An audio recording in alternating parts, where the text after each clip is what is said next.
The question today is a novel one, and it's about wild animals and raising wild animals. I want you to understand something if most of you don't already know this. A wild animal is just that. It's wild. It is not civilized. It is not domesticated. Now, people have attempted to domesticate wild animals. But in most successful cases of domestication, this had to go on in a process over hundreds of years before that particular animal, such as the common everyday house cat and dog, was successful. It took hundreds of years to do this with just those two types of animals.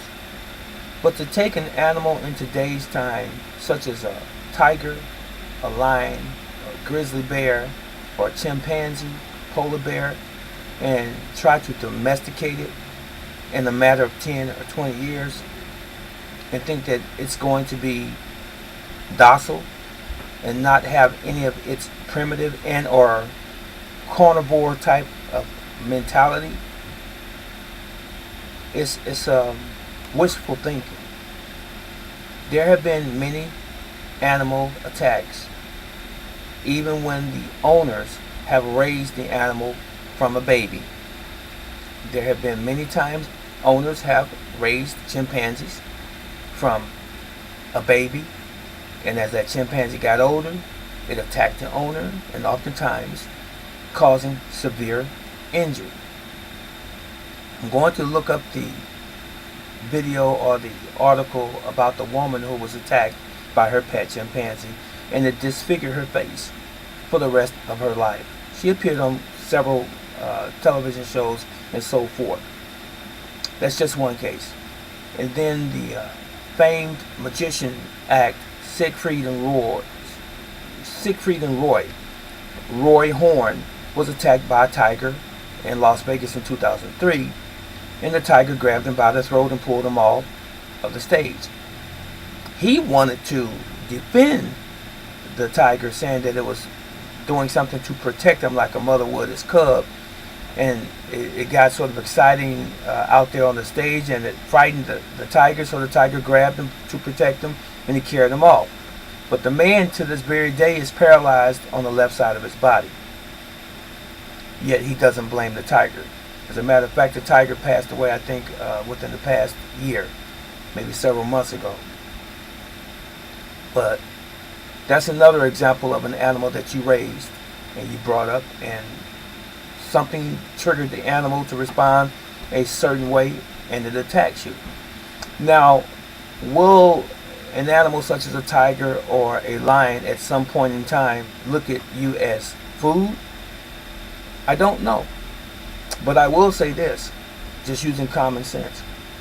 These animals are indeed, as I said before, wild animals.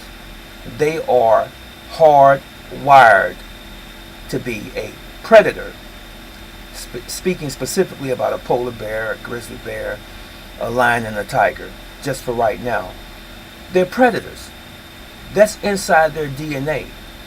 And even when you raise that particular animal from a baby or pup up to be grown, fully grown, what ensures you, what guarantees you that that animal would never turn on you and physically harm you, maul you to death, or even eat you? You don't know that. Maybe try an experiment, and this is facetious. I'm not being, I'm being serious.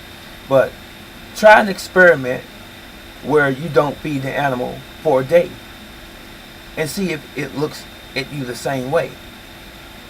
He, in fact, or she, in fact, may be looking to you as the next meal. We don't know that. But if it were me, I would never, ever, especially having young children, young grandchildren, have a wild animal, even if I did raise it from a baby to be a full adult. I would never have my small children, or any children for that matter, around that animal, because I can't trust it. I wouldn't trust it, because in all actuality, in all reality, it is still a wild animal. Now, what do you think about this? Now, I know we've seen videos.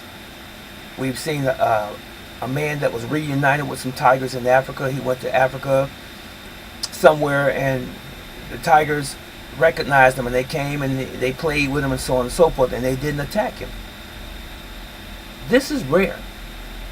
Now, would this same thing have happened had it not been that man and someone else? Who knows?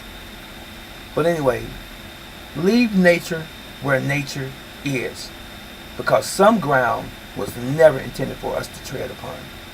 And messing with wildlife as if it's a domesticated animal is a ground that we don't need to be treading upon. That's what I believe. What do you think about this? Would you raise a wild animal, such as the ones that I mentioned, as a pet, and have it in your home, and walk out and leave your children there, trusting that animal to protect them maybe? Go figure.